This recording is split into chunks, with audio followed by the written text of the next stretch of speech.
स्वांग रचाकर भले घर की औरत बनना चाहती है। आखिर चला दिया चक्कर उस बेचारे रवि पर। कम साथ बाजारू औरत। हम बाजारू औरतें सेठ, तुम जैसों की घरेलू औरतों से तो बेहतर ही है ना।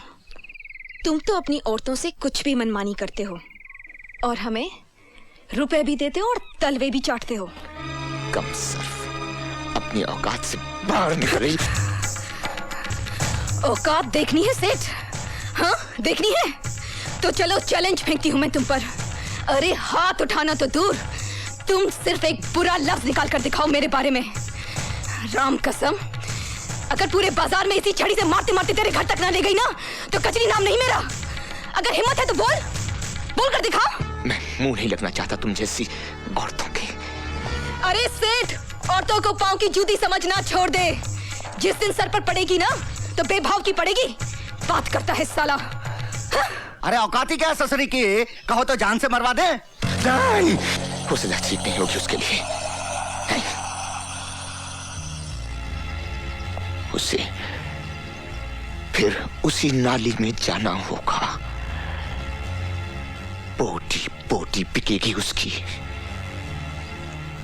घिसट घिसट कर, रेंग रेंग कर, सड़ सड़ कर मरना होगा उस बदसौत को। वो सदा ठीक होगी उसके लिए। कर दिया है बंदोबस्त उसका। क्या हुआ बेटे? क्या हुआ? कौन? मैंने नहीं जाना। मैं खिलाऊंगा तुझे खेल, मैं खिलाऊंगा। मैं बोलूं?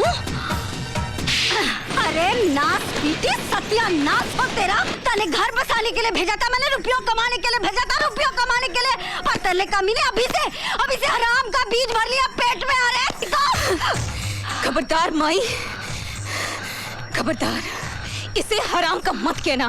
मैं हूँ हराम की तो मैं हूँ, क्योंकि न तन्हें पता है न मने पता है कि मेरा असली बाप कौन है। ये तो एक शरीफ इंसान का बच्चा है जिसने प्यार किया है मुझसे। हाय हाय हाय हाय, मैं तो बोलूं प्यार करे है तन्ने, घरवाली समझे है तन्ने। अरे हराम की, जाके बोल असलियत बता के तू धंधे वाली है, नाचने वाली है, तब देखूं कितना प्यार करे है वो तुझे। हराम की जाई। मैं तो बोलूं संता, मिटा दे हराम के इस बीज को। तेरी तो कमी नहीं। खबरदार संता, हाथ भी लगाया तो काट के फेंक दूंगी। तुझ जैसी 25 को सीधी कर चुका हूं मैं अब तक। टांगे तोड़कर डेरे में भी डाल दूंगा ना तो भी घाटे में नहीं रहूंगा। अरे ना रहे नाचने लायक, 20-25 दिन भूखी रहेगी तो खुद ही दिमाग ठिकाने आ जाएगा। ए बस रख, कस के पकड़ के तो रख। पहले इस बला को निपटा दो जिसकी वजह से इतना कूद रही है। कन्ने काट जा, वरना यहीं के यहीं खेल जाऊंगा। क्या लगती है तेरी? मेरे होने वाले बच्चे की माँ।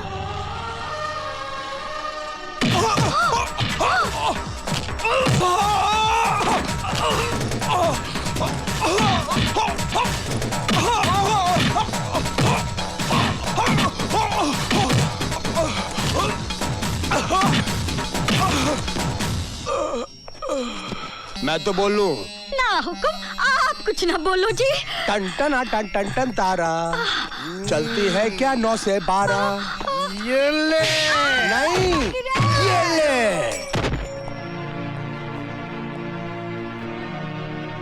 जाओ, संभालो अपना ये घर, अपनी ये दुनिया। Mummy, mummy, mummy. हमने कभी मत छोड़ के जाना मम्मी, मैं नहीं रह सकती। नहीं बेटे, नहीं, नहीं जाऊंगी, नहीं जाऊंगी, नहीं जाऊंगी, नहीं जाऊंगी। बस रवि, बस, मैंने उसे आगाह किया था, मैंने सिंघाल को आगाह किया था। मैं म्युनिसिपल कमिश्नर मिस्टर सत्यप्रकाश का केस फिर से खोलने जा रहा हूँ कि मिस्टर सत्यप्रकाश ने जेल में आत्महत्या नहीं की थी, उनकी हत्या करवाई गई थी। और मैं इन सफेद पोशों के काले कारनामों को सारा कच्चा चिट्ठा कल अदालत में खोलकर रख दूंगा। पूरे सबूतों के साथ। नहीं, ये नहीं हो सकता। रवि के पास हमारे खिलाफ जो भी सबूत हैं वो खत्म होने चाहिए। सिंघाल साहब, हमने तो रवि का पूरा ऑफिस छान मारा, लेकिन हमारे फाइलें, हमारे कागजात, ऑफिस सब गायब है। कहीं हमारा नक्शा न पलट जाए।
माँ जी, करण भैया ने पुलिस की हिरासत से भागकर अच्छा नहीं किया।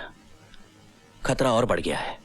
हाँ, खतरा तो बढ़ गया है, क्योंकि रवि वर्मा करण के पिताजी का केस फिर से खुलवा रहा है ताकि उन्हें झूठे कलंक से मुक्ति मिल जाए। अगर ऐसे में कहीं करण नहीं, अगर करण का सामना रवि से हो गया तो वो उसे जिंदा नहीं छोड़ेगा।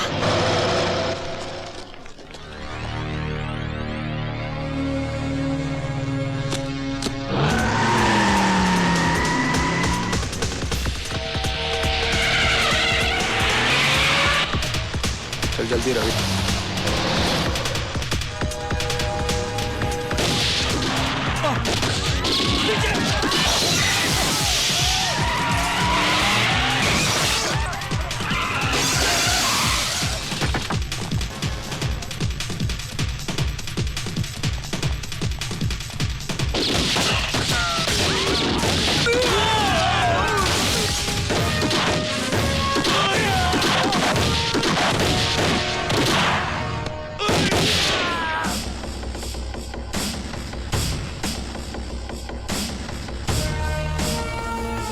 मैंने कहा था ना वकील, मैं तुझे जिंदा नहीं छोड़ूंगा। नहीं करण, मार डालो मुझे मारकर तुम अपनी पिता की मौत का बदला तो जरूर ले लोगे, लेकिन मेरी वजह से जो दाग उनके चरित्र पर लगा है वो तो वहीं मिटेगा, उसी अदालत में जहां वो लगा था।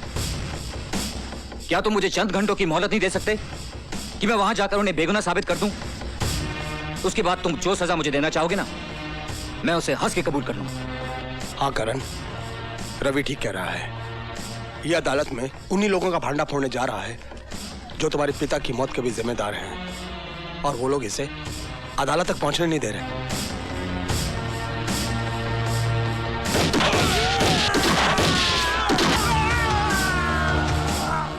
चल अदालत। दुनिया की कोई भी ताकत तुझे अदालत पहुंचने से नहीं रोक सकती।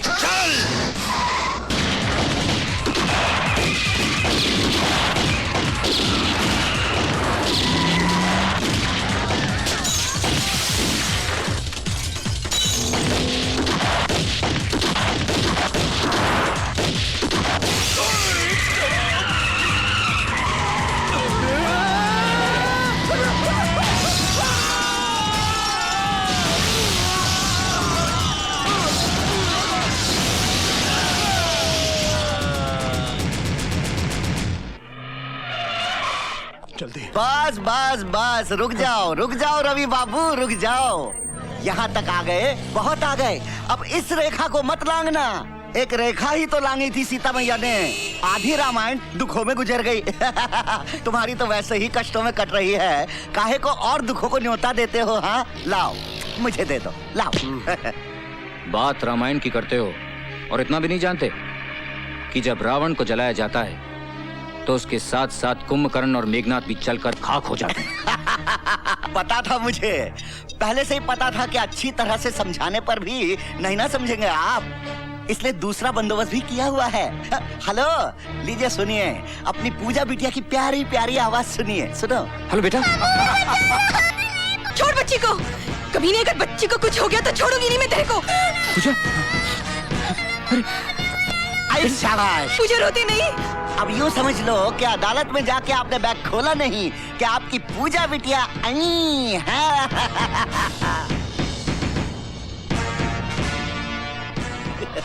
हरामजादे, तू क्या समझता है कि तू मौत का नंगा नाच नाचेगा तो मैं डर के अपने इरादे बदल लूंगा? You bastard. जल्दी। नहीं।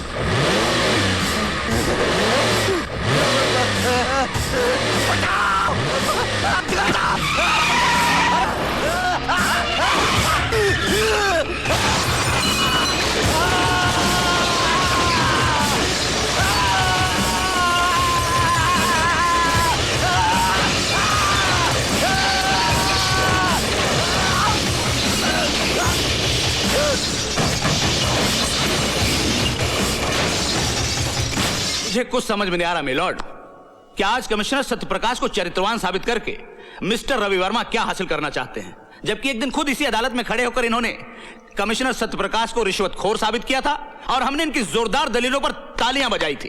काश आपने वो तालियां नहीं बजाई होती।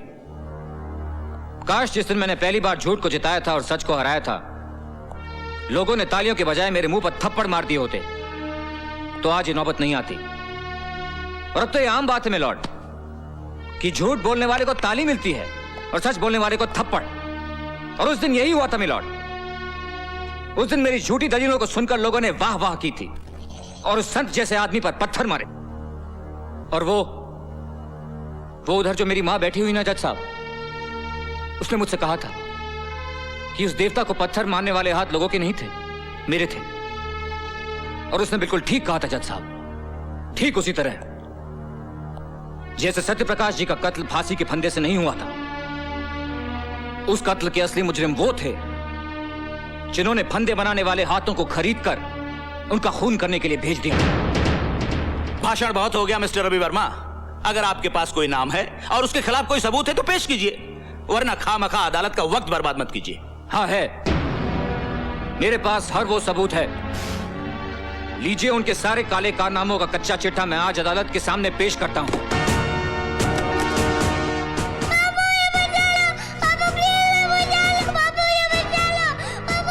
रवि, क्या बात है?